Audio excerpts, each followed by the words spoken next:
Hello everyone, welcome to my channel chemistry for all. कैसे हैं आप सब लोग? उम्मीद है कि आप लोग अच्छे होंगे। तो मैं एक नए चैप्टर की शुरुआत करने जा रहा हूं जिसका नाम है थर्मोडायनेमिक्स। तो अभी तक मैं क्लास फर्स्ट ईयर्स का chemical bonding, atomic structure and some basic concept पढ़ चुका हूँ, यानी 3 चैप्टर पढ़ चुका हूँ। तो आज मैं नए चैप्टर की शुरुआत करूँगा जिसका नाम है थर्मोडायनेमिक्स, जो कि आपकी बुक में चैप्टर नंबर 6 है। तो देखिए थर्मोडायनेमिक्स होता क्या है। आपने थर्मोडायनेमिक्स की डिफिनीशंस पढ़ा होगा, अलग अलग तरीके से लोगों ने समझाया होगा। मैं आपको एक अपने ही लाइफ के ऊपर लेके थर्मोडायनेमिक्स को समझाऊंगा, ठीक है। थर्मोडायनेमिक्स को मैं समझाने के साथ साथ आपको सिखाऊंगा भी कि थर्मोडायनेमिक्स होता क्या है। तो आप बहुत अच्छे से थर्मोडायनेमिक्स समझ पाएंगे कि थर्मोडायनेमिक्स एक्चुअल में है क्या और हम लोग पढ़ क्या रहे हैं और है क्या। मैं आपको अपने से लेके अपने रिलेट करके मैं सिस्टम्स, ऐसे सिस्टम सराउंडिंग, एक्सोथर्मिक, इंडोथर्मिक, बहुत सारे थर्मोडायनेमिक्स प्रोसेस, ठीक है, बहुत सारे सिस्टम्स सराउंडिंग, ओपन क्लोज, बहुत सारी चीज़ आएगी इसमें, कंप्रेशन, एक्सपेंशन, ठीक है, बहुत सारी चीज़ आएगी। तो आप लोग हो जाइए तैयार, ठीक है, क्योंकि आप पढ़ने जा रहे हैं थर्मोडायनेमिक्स, पढ़ने नहीं सीखने जा रहे हैं, ठीक है। तो देखिए थर्मो, अभी आपको सिंपल डिफिनीशन पता होगा कि थर्मो मतलब होता है हीट और डायनेमिक्स मतलब होता है चेंज। तो हीट का चेंज होना, ठीक है। लेकिन आज मैं आप लोग को बताऊंगा थर्मोडायनेमिक्स एक्चुअल में क्या है। तो देखिए थर्मोडायनेमिक्स होता है real study of the world. Real study of the world is known as thermodynamics. देखिए ऐसा क्यों है, मान लिया रियल स्टडी मैंने क्यों बोला। देखिए इसमें ये करते हैं, देखिए इसमें हम लोग मेनली पढ़ेंगे एनर्जी, वर्क, हीट, इन्हीं सब का आपस में एक्सचेंज होगा, ठीक है। तो देखिए होता क्या है, मैं इसमें पढ़ना है। देखिए real study of the world, तो पहला पॉइंट क्या बना, थर्मो मतलब होता है क्या, हीट, ठीक है, ये तो आप जानते ही हैं। और डायनेमिक मतलब होता है चेंज, ठीक है, चेंज। तो ये तो इसका ये हो गया मीनिंग। लेकिन देखिए इसका जो डिफिनीशन है वो क्या है, it is a real study of world. It is a real study of the world, ठीक है, पहला ये हो गया। In thermodynamics we study about energy exchange between system and surrounding. अब देखिए सिस्टम क्या है, कोई भी चीज़ सिस्टम हो सकती है। जैसे हमारी ये, हम एक सिस्टम है, तो जो हमारा सराउंडिंग होगा वो क्या होगा, जो हम सिस्टम है तो हम, मेरे ऊपर जो ऑब्जर्वेशन, जो एक्सपेरिमेंट होगा वो सिस्टम के अंदर होगा। बाकी सारी चीज़ जो होगी सिस्टम के अलावा वो हमारा क्या होगा, सराउंडिंग होगा, ठीक है। दोनों मिलके क्या बन जाता है, यूनिवर्स। देखिए मैं सिस्टम, बाकी सब चीज़ सराउंडिंग, दोनों मिलके क्या बन जाएगा, यूनिवर्स, यानी ब्रह्मांड, ठीक है। तो देखिए क्या हुआ इसमें, क्या बने इन थर्मोडायनेमिक्स, ये सब डिफिनीशन आपको बता रहे हैं, आपको एकदम समझ में आएगा बढ़िया तरीके से।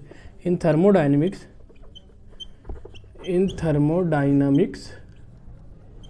We study energy exchange. ध्यान दीजिएगा, ये बताया था ना एनर्जी आएगी, energy exchange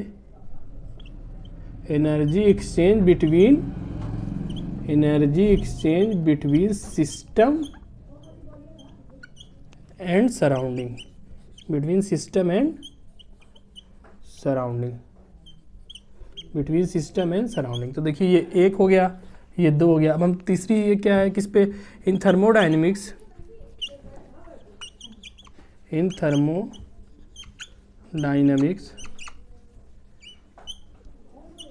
we study 3 law of thermodynamics.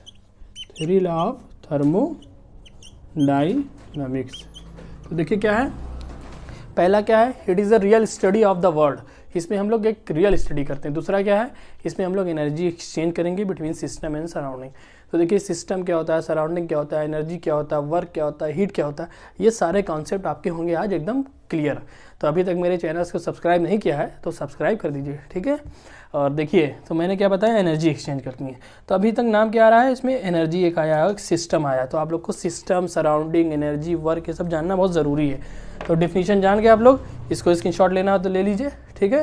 फिर अब आइए हम लोग पढ़ते हैं क्या, अब हम लोग पढ़ते हैं क्या होता है हमारा, एनर्जी क्या होता है। तो पहले ये सब जान लीजिए, एनर्जी क्या है, वर्क क्या है, हीट क्या है, ठीक है। तो देखिए पहले डालते हैं हम लोग एनर्जी क्या होती है, एनर्जी हो गया। फिर हम लोग क्या पढ़ेंगे उसके बाद, हीट, क्योंकि यही सब चेंज हो रहा है आपस में। वर्क, अब देखिए ये सब होता क्या है, हीट, वर्क, एनर्जी। देखिए हीट एनर्जी कितने तरीके की, एनर्जी 2 तरीके की होती है। एक होती है हमारी पोटेंशियल,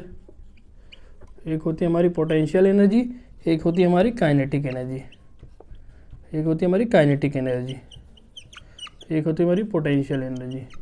देखिए पोटेंशियल एनर्जी क्या होती है, पोटेंशियल एनर्जी भी हमारी होती है, देखिए ये भी दो तरीके की होगी। एक तो हमारी होती है हाइट की वजह से, एक किसकी वजह से आती है, हाइट की वजह से।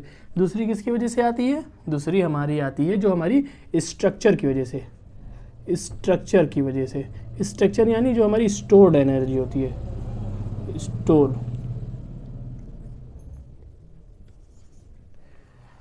जो हमारी स्टोर एनर्जी होती है, ठीक है। एक हमारी हो गई कौन सी, हाइट की वजह से, एक हो गई हमारी स्टोर की। स्टोर यानी जैसे जो बॉडी हमारी, इसका एग्जांपल क्या है, एग्जांपल है हमारी बॉडी बर्न हो गई। जैसे हमारी जो बॉडी बर्न होती है तो हमारे अंदर भी तो बहुत सारी चीज़ से मिलकर बॉडी बनती है, तो वो जो एनर्जी निकली है पोटेंशियल एनर्जी, ठीक है। तो बॉडी बर्न इसका एग्जांपल हो गया, बॉडी बर्न। और ये कौन सी तरीके की होती है, ये हमारी होती है स्टोर एनर्जी, स्टोर एनर्जी, ठीक है। ये समझ गए, हाइट की वजह से होती है, mgh उसका फार्मूला है, ठीक है। यानी कोई चीज़ अगर हमारी हाइट पे जा रही है, ठीक है, तो उसमें कौन सी एनर्जी लगेगी, पोटेंशियल एनर्जी लगेगी। और आते हैं अब काइनेटिक एनर्जी। काइनेटिक एनर्जी जो होती है due to, kinetic energy due to motion, ठीक है। ये हाइट की वजह से, हाइट पे गई, अब जो नीचे आएगी, पोटेंशियल एनर्जी क्या, हाइट पे चली गई, अब जो नीचे आना है तो वो कौन सा काम करेगा, पोटेंशियल एनर्जी। और काइनेटिक एनर्जी क्या है, काइनेटिक एनर्जी किसकी वजह से आती है, ड्यू टू मोशन, मोशन की वजह से आती है। यानी जैसे कोई चीज़, जैसे मैंने ये है पेन लाया तो यहाँ से यहाँ आया पेन, इसमें मोशन हो रहा है ना, लेकिन देखिए ये क्या है, काइनेटिक एनर्जी। लेकिन ये इसकी खुद की एनर्जी नहीं है कि नहीं, इसमें जो एनर्जी है ये खुद की एनर्जी नहीं, ना कि इसकी स्टोर्ड एनर्जी है। ये एनर्जी सप्लाइड हुई है, मेरा हाथ इसको सप्लाइड कर रहा तभी ये ऊपर आई है। तो पता चल रहा है क्या, ये जो काइनेटिक एनर्जी होती है मोशन की वजह से आती है, और ये सप्लाइड एनर्जी होती है। क्या होती है, सप्लाइड एनर्जी होती है, ठीक है। तो एनर्जी का कॉन्सेप्ट पता चला आप लोग को, काइनेटिक, पोटेंशियल। अब देखिए हीट क्या होता है और वर्क क्या होता है, दोनों में ही बहुत थोड़ा सा डिफरेंस है, बहुत थोड़ा सा डिफरेंस है, बहुत बच्चे कंफ्यूज होते हैं। तो ध्यान दीजिए हमारी बात पर। देखिए वर्क क्या है और हीट क्या है। अब मान लीजिए कोई अगर मेज़ है, कोई अगर मेज़ है, उसको मैं क्या करूँ, मेज़ को मैं यहाँ से लेकर वहाँ ढकेल दूँ, तो उसमें क्या लग रहा है, फोर्स लग रहा है। तो वर्क क्या होता है, force into displacement, force into displacement क्या कहलाता है, वर्क। फोर्स इंटू डिस्प्लेसमेंट यानी कोई चीज़ अगर जैसे ये रखी है, यहाँ पर है, तो उसको मैं उठाकर यहाँ रख दूँ, ठीक है, तो वो क्या हो गया, हमारा वर्क हो गया। लेकिन हीट क्या होती है, अब हीट क्या होती है, हीट किसी चीज़ को बर्न करने तो हीट निकलता है ना, तो ये अब ये एक ऑर्गेनाइज फॉर्म में एनर्जी है। किसकी फॉर्म में, वर्क जो है एक ऑर्गेनाइज फॉर्म ऑफ एनर्जी है। कौन सा, यानी एक मेज़ है तो मैं मेज़ को ढकेलूँगा तो वहीं पर जाएगा ना, एक ऑर्गेनाइज फॉर्म में चल रहा है। बट हमारा जो हीट होती है, अगर मैं उस मेज़ को जला दूँ, ठीक है, उस मेज़ को बर्न कर दूं, तो जो हमारी जो एनर्जी अंदर से निकलेगी, जो आग निकलेगी, वो इधर उधर रैंडमली भागेगी, है कि नहीं, एक डायरेक्शन में नहीं भागेगी। तो ये क्या होता है, अनऑर्गेनाइज्ड फॉर्म ऑफ एनर्जी। कौन सी है ये, unorganised form of energy, unorganised form of energy, unorganised form of energy. और ये क्या है, ऑर्गेनाइज्ड फॉर्म ऑफ एनर्जी।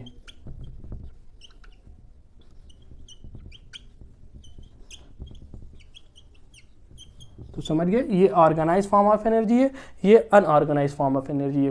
जैसे कोई मेज़ को अगर जला देंगे तो उसमें से जो हीट निकल रही है, जो गर्मी निकल रही है, जो एनर्जी निकल रही है, इधर उधर रैंडमली आग भागेगी, तो वो एक अनऑर्गेनाइज फॉर्म में है, रैंडमली भाग रही है इधर उधर।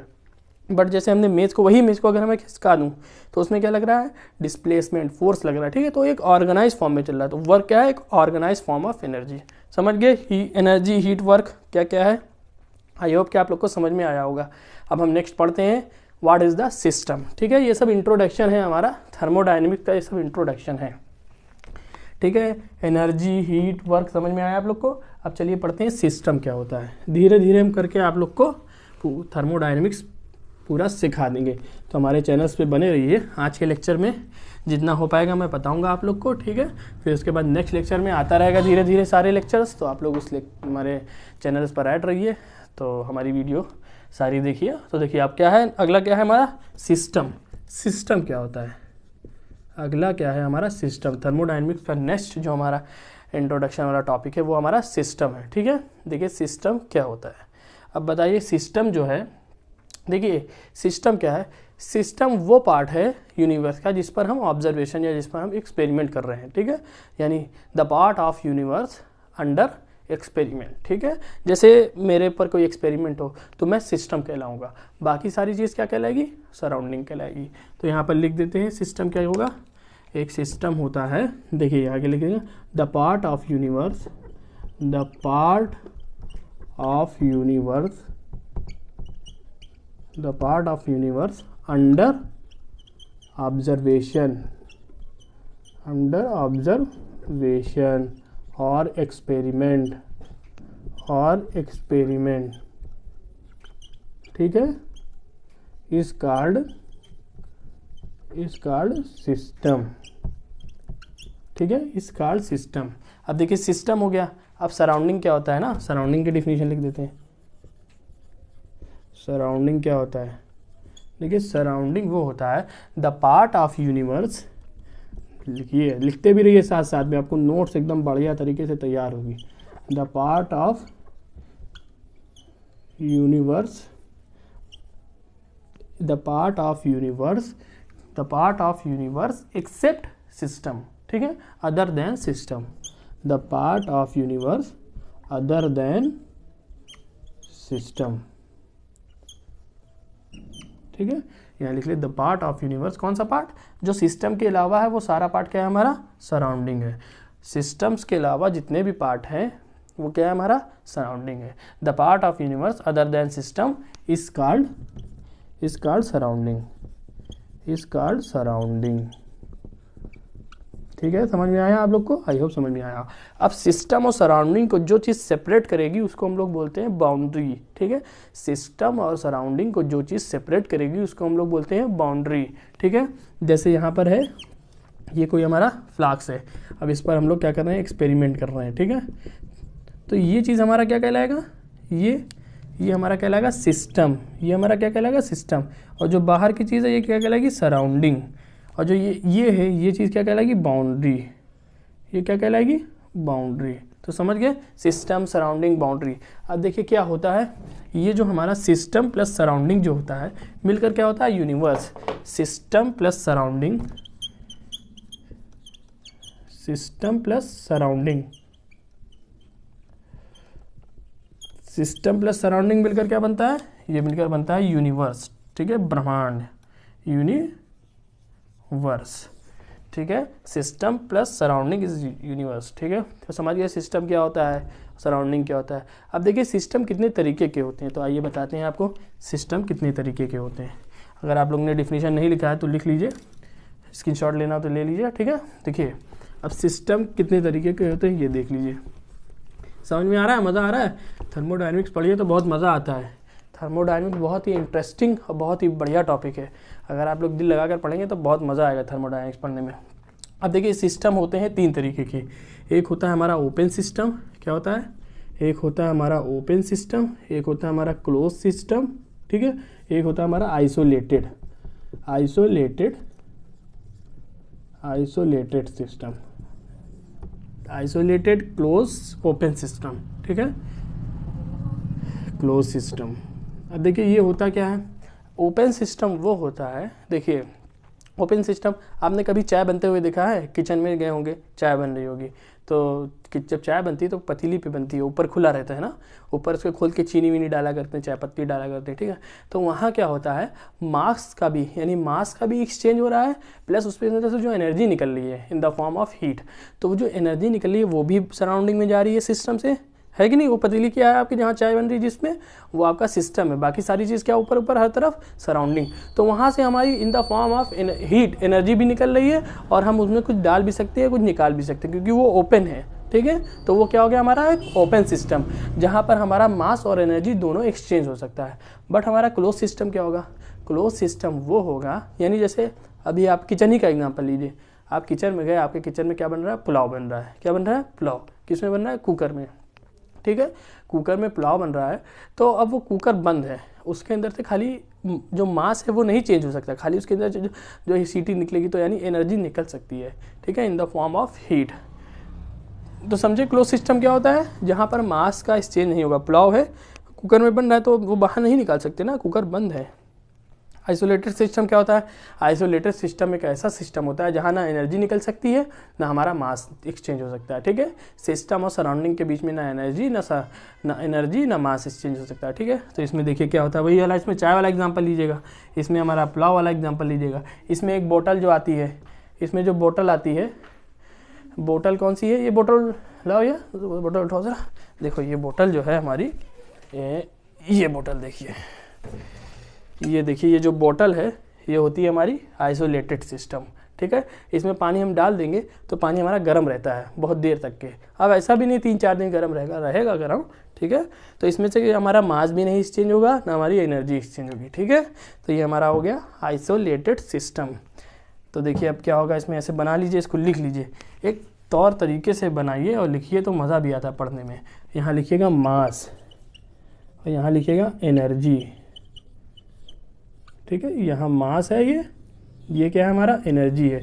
तो एक ऐसा सिस्टम, ओपन सिस्टम में क्या होता है, मास भी एक्सचेंज हो सकती है, यानी चाय बन रही है वाला एग्जांपल लीजिएगा, और ये पुलाव बनना है, पुलाव बनने में हमारा मास यानी जो हमारा कुकर के अंदर है वो नहीं एक्सचेंज हो सकता है, बाकी एनर्जी एक्सचेंज हो सकती है ना, सीटी के फॉर्म, जो सीटी बचती है तो उसमें से एनर्जी नहीं निकलती है, तो ये क्या हो गया हमारा? एनर्जी एक्सचेंज हो सकती है। और हमारा आइसोलेटेड एक ऐसा सिस्टम है जहाँ पर ना हमारा मास एक्सचेंज होगा सिस्टम और सराउंडिंग के बीच में, ना हमारा एनर्जी एक्सचेंज होगी, ठीक है। तो इसको बना लीजिए आप लोग, ये हमारा हो गया ओपन, क्लोज और आइसोलेटेड सिस्टम, ठीक है। कैसा लगा है कमेंट करिए और सब्सक्राइब करिए हमारे चैनल्स को। अब आइए नेक्स्ट टॉपिक पढ़ते हैं। हमारा नेक्स्ट टॉपिक क्या है? हमारा नेक्स्ट टॉपिक पढ़ते हैं प्रॉपर्टी ऑफ सिस्टम, ठीक है। प्रॉपर्टीज़ ऑफ सिस्टम क्या होता है वो आप लोग देख लीजिए। ये तो हमारा हो गया सिस्टम के टाइप ऑफ सिस्टम हो गया। अब पढ़ते हैं property of system. Properties of system की प्रॉपर्टी। आइए पढ़ते हैं प्रॉपर्टी ऑफ सिस्टम। तो प्रॉपर्टी ऑफ सिस्टम में देखिए क्या होता है, एक होता है हमारा इंटेंसिव, एक होता है हमारा इंटेंसिव प्रॉपर्टी, ठीक है। एक होता है हमारा एक्सटेंसिव प्रॉपर्टी, एक्सटेंसिव प्रॉपर्टी। तो देखिए अब होता क्या है, एक्सटेंसिव प्रॉपर्टी क्या होता है और इंटेंसिव प्रॉपर्टी क्या होता है, इसको जानने के लिए मैं आप लोग को समझाता हूँ। देखिए क्या होता है इंटेंसिव, देखिए आई से शुरू हो रहा है, ध्यान दीजिएगा, आई से शुरू हो रहा है। इंटेंसिव कैसे याद रखेंगे, एग्जाम में डायरेक्टली क्वेश्चन आता है, दे देगा कुछ जो हमारा जैसे कोई दे दिया टेम्परेचर, प्रेशर दे देगा, कुछ दे देगा, हीट कैपेसिटी दे देगा, पीएच दे देगा, तो पूछेगा ये कौन सी प्रॉपर्टी है, एक्सटेंसिव प्रॉपर्टी की इंटेंसिव प्रॉपर्टी है। तो डायरेक्ट क्वेश्चन आता है, बहुत ही इंपॉर्टेंट है। तो देखिए क्या होता है, याद कर लीजिए क्या होता है।